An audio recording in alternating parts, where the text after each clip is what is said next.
উপদেষ্টা নাহিদ সাহেবকে সতর্ক করি, আমাদের গায়ে পড়ে সহযোগিতা যদি পায়ে ঠেলতে চান, সে পা ভেঙে গুড়িয়ে দিতে এক মুহূর্ত আমরা বিলম্ব করব না। কেমন আছেন সবাই? চলে আসলাম আপনাদের মাঝে আবার নতুন একটি ভিডিও নিয়ে। থাকে আজকে যে বিষয়টা সম্পর্কে কথা বলবো সেটা হচ্ছে উপদেষ্টা নাহিদ সাহেবকে কঠিন হুঁশিয়ারি দিলেন খেলাফতের মহাসচিব আল্লামা মামুনুল হক। তিনি বলেন যে বৈষম্য বিরোধী ছাত্র আন্দোলনের পর দেশ স্বাধীন হয়েছে প্রায় 1.5 মাস হয়ে গিয়েছে, এখনও তার বিরুদ্ধে অঘোষিত নিষেধাজ্ঞা জারি করা হয়েছে। আর সেটা হলো যে যদি কেউ মামুনুল হক সাহেবের নিউজ প্রচার করে তাহলে তাদের আইডিতে রেস্ট্রিকশন চলে আসে। এমনটা ইতিমধ্যে বাংলাদেশের অনেকগুলো প্রায় শতাধিক চ্যানেলকে রেস্ট্রিকশন দেওয়া হয়েছে। তিনি এই বিষয়টার 24 ঘন্টা সময় দিয়েছেন, যে 24 ঘন্টার ভিতরে এই বিষয়টা সমাধান চেয়েছেন তিনি আরও বলেছেন যে এই সরকার দুর্বল, এই সরকারকে আমরা গায়ে পড়ে সাহায্য করতে চাই, পায়ে পড়ে সাহায্য করতে চাই, এবং যদি তারা আমাদের এই সাহায্যকে গ্রহণ না করে তাহলে তাদের পা ভেঙে গুড়িয়ে দিতে আমরা সবাই নিব না। এইরকম এই ধরনের বিভিন্ন আরও অনেক কথা বলেছেন। তো কথা না বেড়ে চলে যাবো আমরা সরাসরি স্ক্রিনে, এবং বিস্তারিত থাকছে সম্পূর্ণ ভিডিও জুড়ে। এই তথ্য উপদেষ্টা নাহিদ সাহেবকে সতর্ক করি, আমি তার দৃষ্টি আকর্ষণ করে বলতে চাই, মামুনুল হককে চিনেন না? আজকে ফ্যাসিবাদ বিলোপ হওয়ার 1.5 মাসের মাথায় আমার বিরুদ্ধে অনলাইনে ফেসবুক কর্তৃপক্ষ সহ ইউটিউব কর্তৃপক্ষ সহ অঘোষিত নিষেধাজ্ঞা জারি করে রেখেছে। আমার নিউজ কভার করে এই পর্যন্ত বাংলাদেশে প্রায় শতাধিক জাতীয় নিউজ পোর্টাল তারা রেস্ট্রিকশনের শিকার হয়েছে। আপনারা ওখানে বিলাসিতা করেন, বৈষম্যের বিরুদ্ধে সংগ্রামী আমাদেরকে আমাদের সমস্যাগুলোকে সমাধান করবার কোনো চিন্তা আপনাদের নাই। আপনারা উপদেষ্টা পরিষদ রাষ্ট্র পরিচালনা করতে পারবেন না আমাদের সহযোগিতা ছাড়া। আমার এই বক্তব্যের 24 ঘন্টার মধ্যে যদি আপনারা কোনো ব্যবস্থা গ্রহণ না করেন, আমরা আপনাদের বিরুদ্ধে ব্যবস্থা গ্রহণ করতে বাধ্য হব।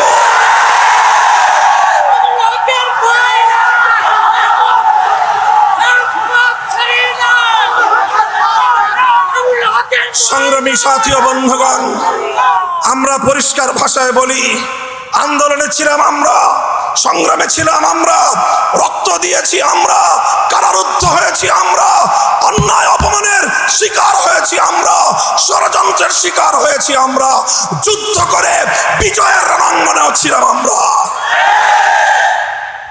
এখন সম্মিলিতভাবে এই রাষ্ট্রটাকে এগিয়ে নেওয়ার দায়িত্ব আমাদের। আমরা সহযোগিতা করতে চাই, গায়ে পড়ে সহযোগিতা করতে চাই। আমাদের গায়ে পড়ে সহযোগিতা যদি পায়ে ঠেলতে চান, সে পা ভেঙে গুড়িয়ে দিতে এক মুহূর্ত আমরা বিলম্ব করব না। আল্লাহ পাক রব্বুল আলামিন এই বাংলাদেশকে একটি সুন্দর সমৃদ্ধশালী একটি বাংলাদেশ হিসেবে এগিয়ে নেওয়ার তৌফিক দান করুন। আমরা পরিষ্কার ভাষায় বলি, আমরা ইসলামী রাজনীতি করি, এদেশে খেলাফত রাষ্ট্র ব্যবস্থা প্রতিষ্ঠার জন্যই আমাদের জীবন যৌবনকে আমরা উৎসর্গ করতে চাই। আপনারা কে কি রাজনীতি করবেন আপনাদের বিষয়। আমরা আমাদের আদর্শ আপনাদের উপর জোর করে চাপিয়ে দিতে চাই না, কিন্তু আমাদের রাজনীতির প্রতি যদি কেউ বৈষম্যমূলক দৃষ্টিভঙ্গি নিয়ে তাকাবার চেষ্টা করেন, চোখ উপড়ে ফেলবো। আমরা কারো করুণা চাই না, অধিকার চাই। ভিক্ষা চাই না, আমরা অধিকার চাই। অধিকার যদি সহজে না দেয়, অধিকার আদায় করে নিতে পারি আমরা। রক্তের প্রয়োজন হলে রক্ত দেই, অধিকার আমরা আদায় করে নেই। আমাদের এই কথাগুলো, আমাদের অবস্থান এবং আমাদের এই বাংলাদেশের গণমানুষের সঙ্গে আমাদের রিলেশনটাকে নতুন করে পড়ে নেবেন। যদি কেউ যদি আমাদের ব্যাপারে অন্য কোনো ভাবনা ভাবতে চান, তাহলে আপনাদেরকে রাজপথে মোকাবেলার দাওয়াত থাকলো। সংগ্রামী সাথী ও বন্ধুগণ, একটি সুন্দর বাংলাদেশ গড়ে উঠুক, বৈষম্যহীন বাংলাদেশ গড়ে উঠুক।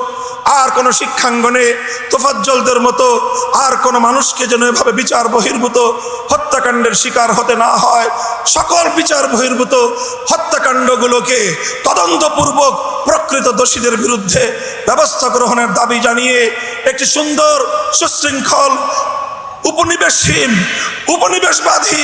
উপনিবেশবাদ মুক্ত স্বাধীন একটি স্বনির্ভর জাতি গঠনের জন্য যা যা করতে হয় তা করার জন্য আহ্বান এবং তার সহযোগিতার আহ্বান জানিয়ে বক্তব্য শেষ করলাম।